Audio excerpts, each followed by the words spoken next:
Our final expert speaker this evening, Ian Mackay, is a retired biology and maths teacher who lives by the Mary River at Moy Pocket.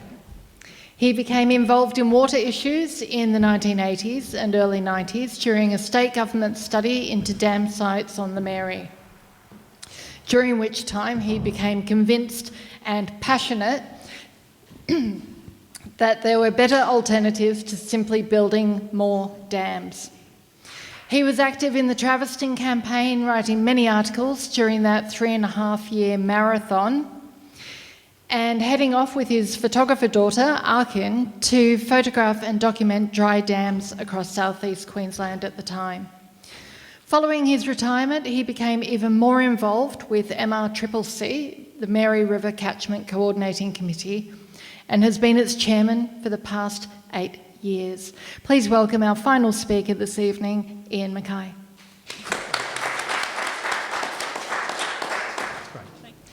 Let's begin. I'd like to begin by acknowledging the traditional custodians, not just of this area where we are here, the Gubbi Gubbi people, but in the headwaters of the catchment, the Jinnabara or Yinnabara people, the people of the Lawyervine, and of course further down in the catchment, the Butchulla people down towards the mouth of the Mary, and of course over on Gara, acknowledging their custodianship of this wonderful river. I love particularly one of their original names for it. You hear the Numabulla, the Moonabulla, but I love the Murrabakula.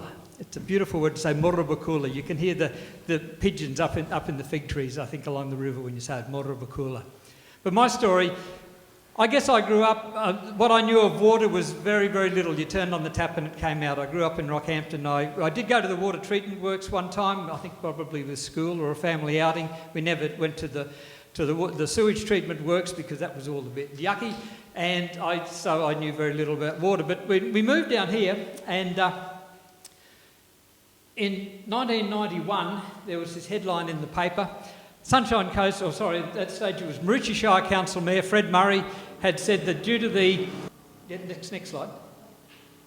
Board Chairman and Maroochy Shire Council Chairman Fred Murray said that a new dam, this was only a couple of years after the opening of Baroon Pocket Dam, a big major dam it's not technically on the Mary, but it's on the Obi Creek, which is a major tributary of the Mary. It's actually the longest arm of the Mary. He said that a new dam must open, this is after Baroon Pocket Dam, just a couple of years on, by the year 2000, when massive population growth would overwhelm the region's major supplier. In other words, by 2000, Fred Murray was saying the region was going to run out of water unless we had another dam. Fred Murray's dead and buried. The year 2000's come and gone. We don't have another dam there. Have we run out of water? The Sunshine Coast population has continued to grow. So something interesting is going on. Come on, Glenda. Give us the next one. So Fred Murray's activating, and you'll notice the headline of that article was $100 million dam for coast. That was the state government responding to Fred Murray saying, all right, we'd better get our act together. We'd better look for future... well, they called it water supply sources for the Sunshine Coast, but that's a euphemism for possible dam sites, right? Water supply sources means dam sites. And they identified a number of dam sites, 19 I think it was, and the idea was that each of those communities would jump up and down and say, no, don't build it here, don't build it now, no, build it over there, do it over there, and they'd work out which one jumped up and down the least, and that's probably where they'd build the dam. It didn't work that way, thanks largely to the wonderfulness of Jennifer Simpson, who said, well, they want us to be fighting among ourselves, why don't we link up with all the people at these various dam sites and let's talk about some alternatives to damming. And that's exactly what got us all going. If you just click the next one. At the same time, though, there was a wonderful campaign called Waterwise Queensland, and I'm attached to this logo. I didn't know this at the time, but it turns out my brother was the graphic designer for this campaign. And he only told me years later the hands in that logo are actually modelled on my sister's hands. So I feel a little bit of ownership. And I went through all the literature. I couldn't find any old pamphlets or anything from Waterwise, so I contacted Alan. I said, have you still got any of those logos? And he zoomed me one up. So I do feel attached to that. Because one of the things that Jennifer found was that when she looked at what other places were doing, I think it was Hunter Water, if I'm not mistaken, it was Paul Broad, but they decided that to put off a new dam, they would do demand management. We didn't know what demand management meant, but they were going to do it. And they were also going to look at fixing up the leaks in their fairly aged system. And that the savings in that, the water savings, they would make water go a heck of a lot further. Because you see, the assumption had been in the past, and this is what Fred Murray suffered from, was water usage was regarded as a constant. And if the population was to grow, well, the water usage graph would obviously grow. Instead of thinking, well, maybe we could get people to use less water. Because the way the pricing structure was in those days, you paid a water rate. And water rate was really a wrong term because it wasn't a rate per kilolitre or anything like that. It was just you paid a fixed amount each time your rates came around and you could use as much water as you like. Great incentive, isn't it, for saving water? You could use as much water as you like. So the first bit of demand management involved putting in water meters. Now, it's a little bit like wearing masks for COVID. There was a bit of resistance to this. I want to use as much water as I can like. I've paid my water rates and that's it. But people realised that there was actually a great cost saving that could happen here. And if you think about it, it's very, very inequitable that one person living, I'll use the example of a little old lady, but it can be either gender, obviously, living alone in a house would have paid the same amount for their water rate, or maybe there were pensioner discount, I don't know. But as a household filled with 6 or 7 people using a heck of a lot of water. Now, obviously, you should pay for the amount of water that you use. It seems sensible. So how much were people using? Well, that study that came out in 1994 had got these figures together here, and they analysed. This is pre-water meters, so they couldn't actually work it on each household. They just got the total amount used and the population, and they did a divide sum and they came up with those figures. People on the Sunshine Coast said, well, we don't use that much water because all these visitors come in for the holidays and they shower a lot, a heck of a lot. They like to keep themselves really clean and they're not included in the figures, and that's fair enough. But you'll notice there the figure that was taken for that study, this is back in 1994, was 530 litres per person per day. Now, we quickly did a little bit of maths with that and we thought, okay, this is those of us who live on tanks. A family of 4 would rip through a 5,000 gallon, 22,000 litre tank of water in just 2 weeks. And we sort of looked around, is that what you use? Is that what you... No one was using that. So we thought, they're using a heck of a lot of water. This idea about demand management, using less water, making existing water go further, has got a heck of a lot of potential before you get into dams. Just click the next one, Glenn. You see an interesting thing there. I don't know why, I can't explain it, but the Gympie figure was miles above it. 800. I don't know how people managed to do it. I can only assume that there are some industries in or around Gympie that were tapped into to the mains water and that used a heck of a lot of water, and so that if you simply divided the water usage by the number of people, you came up with a really, really high figure. Because I think you'd be hard-pressed to use that amount in a day. It's a heck of a lot. Okay. So something happened. Demand management, it wasn't just the putting in of water meters. I think, if I remember correctly, it was Caloundra City Council at that stage, pre-amalgamation. I think I remember hearing that after the first reading of their water meters, their water consumption dropped by 25%. And that meant that the same amount of water, you can have a 33% increase in the population and you wouldn't have to find new water sources. I mean, it's an incredible saving. And then people realised, they started to watch, and how much did we use this? Well, we can go down a bit less than that. What are the things that use a heck of a lot of water? Well, toilets are one thing. And so, I mean, pre that, we didn't have dual flush toilets.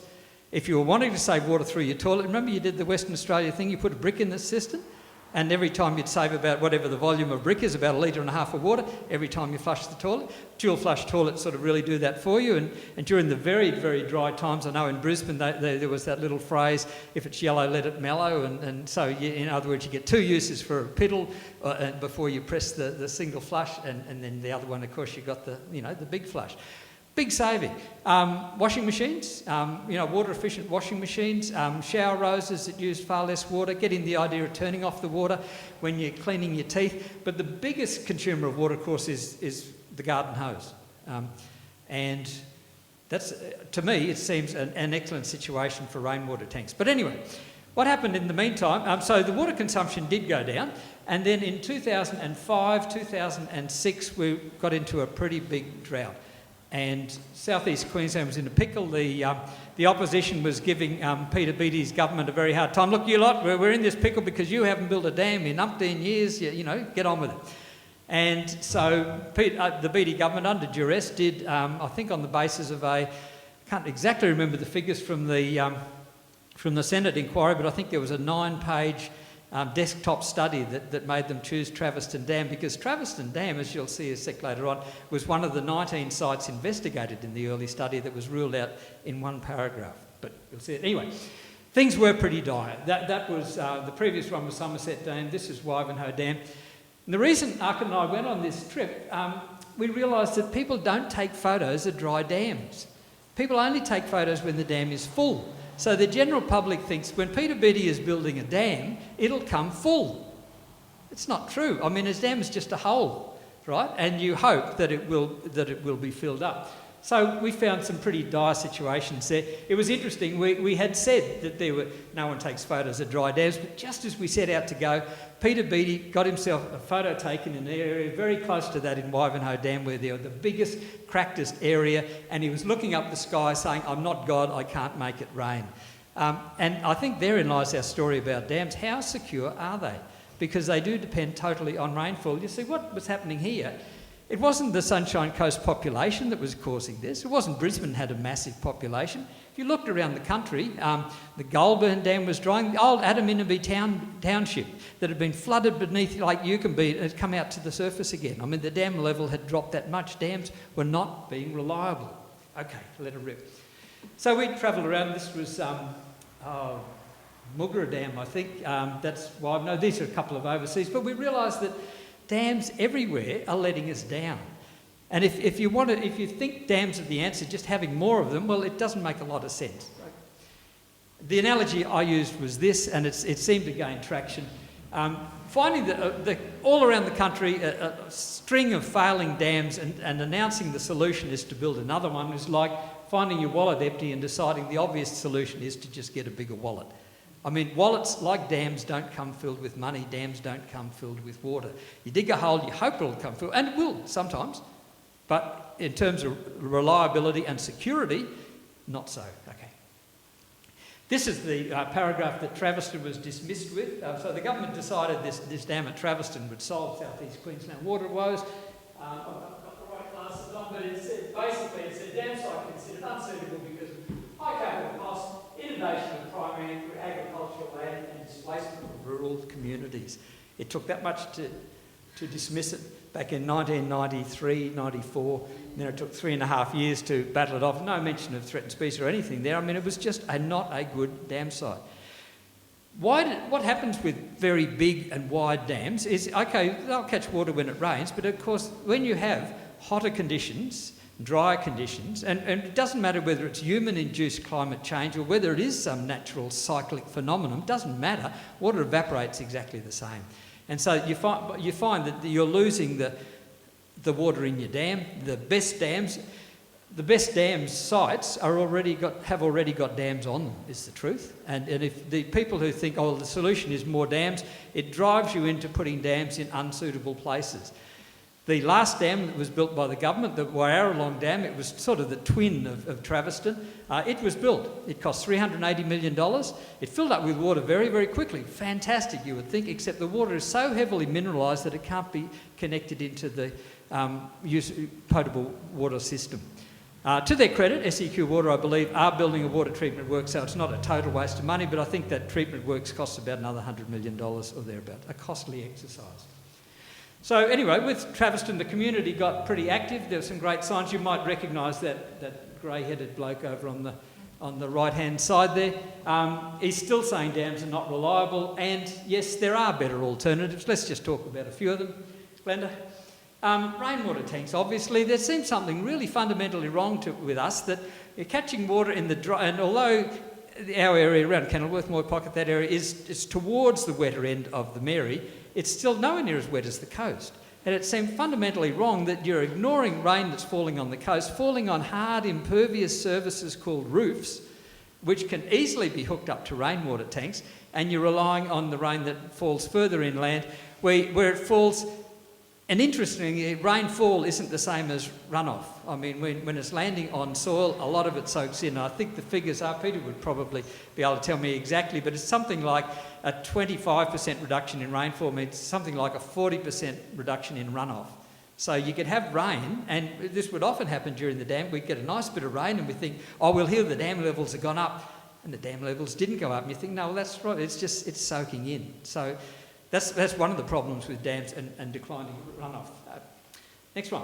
Demand management and it continues to be a big one. Those water consumption figures, by the time Traveston came around, the figure I understood was people had gone down from the 530 down to 350 litres per person per day. And I've been told, I wasn't at the meeting, but I've been told that, Glenda, you would have been there, early on in the dam campaign there was a lot of talk about water consumption, and a senior Whipple person said that maybe you could get consumption down to just under the 300 litres per person per day. If you looked at going any lower than 280 or 200, it'd be political suicide. Well, it's about as wrong as Fred Murray had been with his quote, isn't it? I mean, they went down to 150 litres per person per day. Now they're around about 172. As you say, it fluctuates a little bit. I don't know that people are in incredible hardship. I mean, they're paying less on their water bill than they would if they were still insisting on using the larger amount. Potable reuse is a very, very, very important one. And I'd expand that out a little bit in light of what earlier speakers have said is reuse for purpose. Unfortunately, when we talk about recycled water, we're all conditioned because we see these signs in parks and on trucks and things, recycled water do not drink. And so you hear people like us saying we should be recycling water to drinking standard. The problem with the recycled water do not drink is that it's only partially treated. And Jennifer's little book that Susie was holding before contains a system called the 5-star system, I think, or 6-star. Oh, 6 is so off the scale, there's nothing left in it, but it's sort of dialysis quality water. But yeah, of course, it's part of the continuum. But 5-star water is the water that's suitable for humans to be drinking, and that's what we should be looking at. The one thing that goes up as our population goes up is wastewater. You stop and think about it. And we should be looking at that as a resource. And we should have the trust in water engineers that they can treat it to the point where it can be drunk. One thing Arkin and I did during the dam campaign, she was very keen to get this message across, so we walked up the Mary a little bit upstream of where the Gympie draws its water out for the Gympie town supply, and we found a number of dead cows and stuff, and of course she took pretty grotesque photos and she made a little booklet out of it. It wasn't to scare people off the water supply, it was to say, look, you have trust, do you not? When you turn on your tap, you have trust that you can drink it? Are you worrying about where that water's been? You're not, because it's been through a water treatment works and you have trust in the people doing the water treatment that you're able to drink it. That's the way it should be, and I think the industry is gradually coming around. I mean, and there is the public factor though, and I was horrified to see the Courier Mail going on about it recently. They're going to make us drink poo water. In terms of the trigger as the water levels got lower. I only wish their reporters would get a bit of education in water management, in water matters. Okay, the last one, desalination is another option. Look, the way I look at it, when we had the floods a couple of years ago, remember Brisbane got pretty flooded? Yep. The water there went very, very brown. Brisbane gets its water from Wivenhoe and Somerset. It runs it down the river to near Mount Crosby where it sucks it out. It was so muddy they couldn't actually treat it there. So Brisbane relied almost totally in that time on water that was coming through the desalination plant. And high energy or whatever, I reckon it's part of the system now, and I reckon it's more expensive water. The cheapest water you can get is water that falls from the sky into a dam that's already built, runs into a water treatment work that's already built and runs through pipes that are already there. I mean, there's nothing cheaper than that, right? Desalination, it costs more than that, but it seems to be, it's an important part of the mix. And I think SEQ Water are getting the idea it's an important part of the mix. When Baroon Pocket Dam was built, because of the gravity situation of it, and it was good quality water, they decommissioned the Ewan-Matic Dam, which had previously supplied Caloundra City Council. Well, now they're bringing that back online because they realised, well, there's a water source there, we should be using it instead of going around looking for other dam sites. And as I said before, that they acknowledge that the best dam sites already have dams on them, and there is this changing climate, so it's all worth considering. Okay, I need to go to an end. Sometimes I take exception with this young lady, Glenda, here, because she talks about the mighty Mary. And I love her for it because the Mary is mighty for a lot of reasons, but I fear that people will listen to it and think the Mary is this Amazonian source of water, because probably the only times that people get to see, or the major times people get to see the Mary is when it's in flood, right? And you see it through the streets of Gympie, you see a lady catching a lungfish down there outside the Empire Hotel. I mean, you see You think, God, there's all this water, and they didn't let them build the Traveston Dam. We should be tapping into that. What they don't realise is that all of the Sunshine Coast at the moment, their water comes from the Mary. Baroon Pocket Dam is part of the Mary Catchment. 6 Mile, Lake McDonald, which is really 6 Mile Creek Dam. 6 Mile Creek is a major tributary of the Mary, and it comes in just upstream of the town here, near the Aussie Rules Park. You know, that area where it's full of cat's claw. And if that gets down a bit far, it's sucked out of, there's a straw called the Goomong offtake, a bit around Glenda's place, and it sucks it in and feeds Noosa as well. So already the coast is getting its water from the Mary. People need to have that pointed out to them. But that's not a really accurate picture of the Mary. That occurs occasionally. That's a few years ago. Come on, Glenda, I'll give you a bit more of an update. This was just near our place, November 2016. Next one. That was the same area looking up in the other direction, 2017, not flowing. This was just last year, Neil Walker's Road. Just out of the screen on the right-hand side, there was a dead Mary River cod because the stagnant pool had just gotten so low that the dissolved oxygen was dreadful, and unfortunately it died. So I don't know. My grandmother used to say, don't put all your eggs in the one... You're a mind readers, that's wonderful, that's great. Don't put all your eggs in the one basket. I would suggest that putting all your eggs in the basket of dams, another dam, the solution is another dam, is really not terribly wise. This was upper, probably Somerset Dam. I would suggest that putting all your eggs in the basket of just more dams to supply water is in fact a good example of water insecurity and lack of resilience.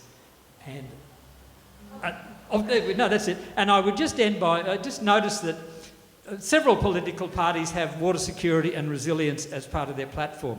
Who doesn't want water security and resilience?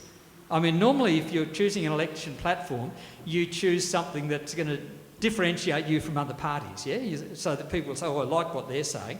But everybody wants water security and resilience. You need to drill a little bit behind there, so, well, how do you get it? And I would suggest if the candidate next, or the party then next says, well, we need more dams, I think have a look elsewhere. And I would suggest, Peter made the suggestion about the scheme of pumping from the Ord down, and there's the Bradfield scheme. I fully believe that people are so ingrained with this notion of Australia that they think if you do it from the higher up bits, it'll somehow flow down. It's true, I reckon, it'll flow down to the capital with no assistance. Well, water's not like that. It requires incredible energy. It's a very heavy thing to move around. So hopefully, if you hear someone talking about water security, agree with them totally, but then question them as to where it comes from. Thank you, ladies and gentlemen. Thank you, Ian.